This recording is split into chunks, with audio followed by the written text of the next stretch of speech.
샬롬 류 선생의 구속사 천국열차 유도수 목사님의 신구약 성경 파노라마를 낭독하는 시간입니다. 지금은 마가복음 파노라마의 서론입니다. 머릿말과 요약 파노라마. 머릿말. 마가복음은 건물에 비하면 골조와 같은 복음서입니다. 화려한 미장이 없이 순수합니다. 반면 오늘의 설교는 복음 진리의 뼈대가 빈약하고 본문에다 회치를 하고 각색을 하여 태어난 설교가 본문과는 전혀 닮지 않은 경우가 허다합니다. 바울은 이를 하나님의 말씀에 대한 혼잡이라고 말합니다. 고린도후서 2장 17절. 현대교회는 마가복음을 통해서 진리의 기둥과 순수성을 회복해야만 하겠습니다. 설교자 우선적으로 고민하게 되는 것은 본문 선택입니다. 본문이 정해지면 가장 중요한 점은 중심 주제를 구하는 일입니다. 이를 잘못 설정하게 되면 아무리 가마력 있는 설교를 한다 해도 그것은 말씀의 대언이 아니라 자기 주장일 수가 있습니다. 예를 들어 주님의 변형하신 본문의 설교 제목이 변화냐 변장이냐였습니다. 우리의 신앙이 변화가 아니라 변장이 되어서는 안 된다는 것입니다. 얼마나 그럴듯한 말입니까? 그런데 과연 본문을 통해서 드러내고자 하는 바가 이것인가? 그 설교자는 중심 주제를 잘못 짚은 것입니다. 그렇게 되면 아무리 가마력이 있는 설교라 해도 그것은 하나님의 말씀에 대한 대언이 아니라 자기 사상을 말하는 것이 됩니다.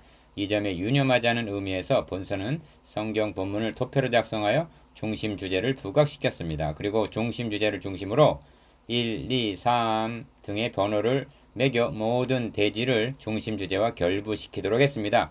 도표의 번호와 해설의 번호를 일치시킴으로 도움을 드리고자 했습니다. 성경 말씀에는 줄기 말씀과 가지 말씀이 있고 모든 가지 말씀은 줄기 말씀에 결부될 때에만 의미가 있기 때문입니다. 또한 복음서의 분수령이라 할 수 있는 예수는 누군가, 그는 왜 오셨는가를 밝히 드러내고 있는 8장 29절에서 31절까지를 맨 앞에 배치한 것도 복음서의 어느 부분을 다루든지 이에 입각해서 증거하자는 뜻에서입니다. 왜냐하면 이 두 주제가 복음서의 중심 주제요 기록 목적이기도 하기 때문입니다. 복음서 앞부분은 예수가 하나님의 아들 그리스도이심을 드러나는 데 초점이 맞춰져 있고 뒷부분은 대속 제물이 되시기 위해서 오셨음을 증거하는 데 초점이 맞춰져 있습니다. 그리고 이 둘이 합하여 비로소 한 편의 복음인 것입니다. 그러므로 어느 본문을 다루든지 이에 입각해서 증거할 때만이 복음이 된다는 점을 망각하지 말자는 뜻에서입니다. 설교란 지혜의 말로 설득하는 것이 아니라 하나님의 말씀을 대언하는 것임을 명심하십시다. 비록 오늘 하더라도 성령께서 본문을 통하여 말씀하시려는 바를 바로 전달하기만 한다면 말로만이 아니라 오직 능력과 성령과 큰 확신으로 데살로니가전서 1장 5절 임하게 될 것이요 그는 하나님의 말씀을 바로 대언하는 이 시대의 참 선지자일 것입니다. 마가복음의 요약 파노라마. 제가 마가복음을 강해 시작하면서 우선 고민하는 것은 마가복음의 내용 중에 약 90% 정도가 마태나 누가복음에 수록되어 있다는 중복 문제입니다. 마태나 누가복음을 이미 강의한 입장에서 이를 반복해서 강의할 수도 없는 일이고 그리하여 착안한 것이 성경 본문을 최대한 그대로 전하자는 것이었습니다. 정령 퇴임한 설교자로서의 뒤늦은 후회가 무엇인가 하면 행함은 뒤따르지 않고 말이 많았다는 자책입니다. 에스겔서를 보면 선지자 에스겔은 말로 예언을 하고 있는 것이 아니라 행위로 설교를 하고 있습니다. 설교자가 자신이 설교한 대로 솔선수범할 때에야 그 증거가 진실임이 입증이 될 것입니다. 이런 의미에서 가장 좋은 강해는 설명은 적게 하고 본문을 최대한 그대로 살리는 것일 것이라는 깨달음입니다. 이 점을 다른 강해서에서 유념했습니다만 본서는 특히 마가복음의 간결하고 명쾌한 특성을 살리기 위해서 이를 명심하고 썼습니다. 복음서의 중심 주제 마태, 마가, 누가복음에는 공통적으로 분기점이 되는 중요한 질문이 나오는데 그것은 주님께서 제자들을 향해서 너희는 나를 누구라 하느냐? 마태복음 16장 15절, 마가복음 8장 29절, 누가복음 9장 18절라고 물으신 질문입니다. 제자들을 대표해서 베드로가 주는 그리스도신이다 하고 고백을 합니다. 이 고백을 들은 주님은 죽임을 당하고 사흘 만에 살아나야 할 것을 비로소 말씀하십니다. 여기가 복음서의 분기점입니다. 이를 중심하여 전반부는 예수가 누군가 하는 것을 드러내기 위해서 기사와 이적을 행하신 기사가 집중이 되어 있고, 후반부는 그러면 하나님의 아들 그리스도가 왜 오셨는가를 증거하는 데 초점을 맞추어 섬김을 받으러 오신 것이 아니라 자기 목숨을 많은 사람의 대속물로 주려 함이라 하시면서 10장 45절 제자들에게 죽으시고 다시 살아나실 것을 반복적으로 예고를 하십니다. 그러므로 예수가 누군가, 그가 왜 오셨는가를 증거하려는 것이 복음서의 주제요, 기록 목적이기도 합니다. 그러므로 복음서의 어느 본문으로 설교를 하든지 이 주제와 기록 목적을 놓치지 말고 이에 입각해서 증거해야만 복음이 될 수가 있습니다. 8장 27절에서 38절의 말씀을 책의 맨 앞에 놓은 의도가 여기에 있습니다. 8장 27절에서 38절을 1장에 놓았습니다. 마가복음의 특징. 마가복음은 건물에 비하면 골조와 같고 나무에 비하면 나목과 같은 복음서입니다. 그러니까 지엽적인 해설보다는 복음의 뼈대를 세워주는데 역점을 두고 있다는 말씀입니다. 다른 복음서에서 자세히 해설해주고 있는 것을 압축을 해서 간단하고 명쾌하게 제시해주고 있습니다. 그래서 가정교회 지도자 용으로 기록되었다고 말하는 것은 일리가 있다 하겠습니다.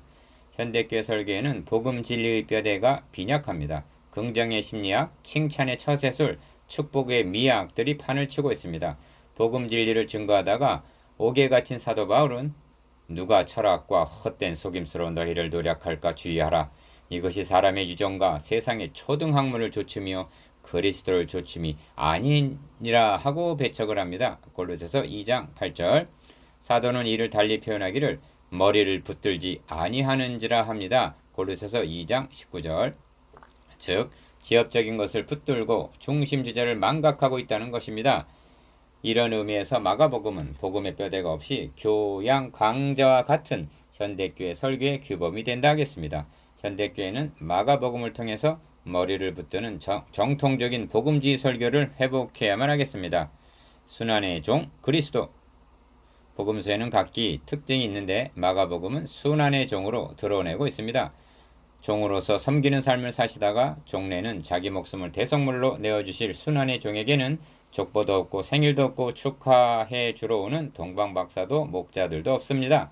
그러므로 선생으로서 회중들을 가르치시는 말씀 사역은 극소화하고 1장부터 귀신을 내어 쫓고 문둥병자를 고치시는 섬기는 사역을 극대화시키고 있습니다. 그리하여 마가복음에서는 다른 복음서에서는 볼 수 없는 하나님의 아들 그리스도께서 죄인들과 접촉하시는 장면이 자주 등장합니다.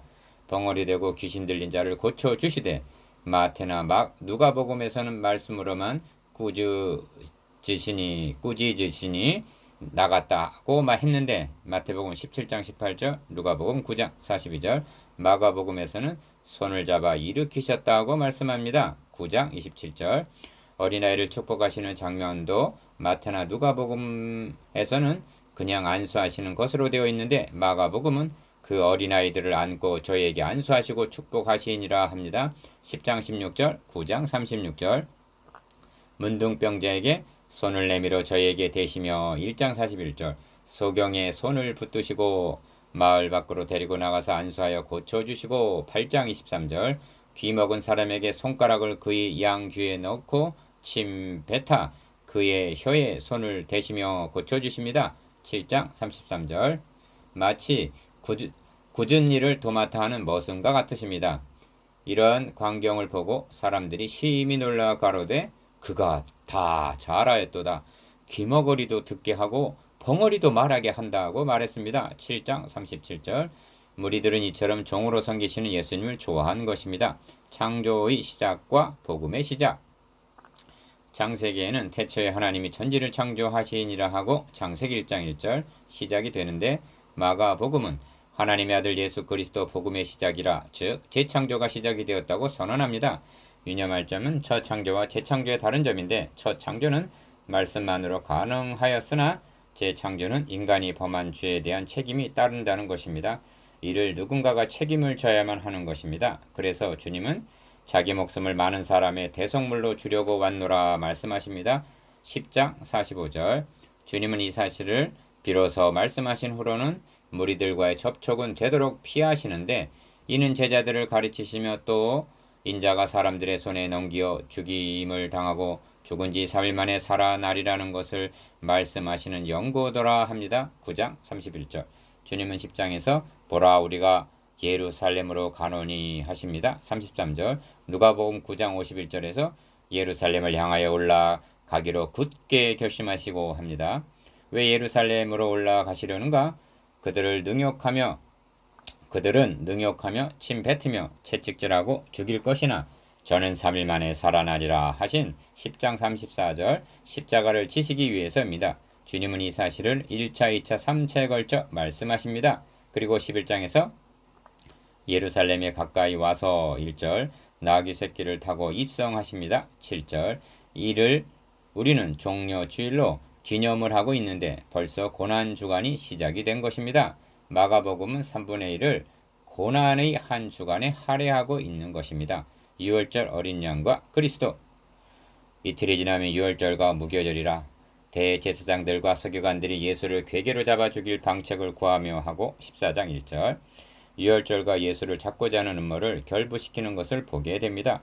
주님은 유월절에 희생제물이 되시기 위해서 명절에 맞춰서 예루살렘으로 올라오셨고 저들은 유월절 양을 잡을 음모를 꾸미고 있는 것입니다. 여러분은 하나님께서 왜 유월절을 지키라 하셨는지 그리고 마지막 유월절이 언제인지 대답할 수가 있습니까?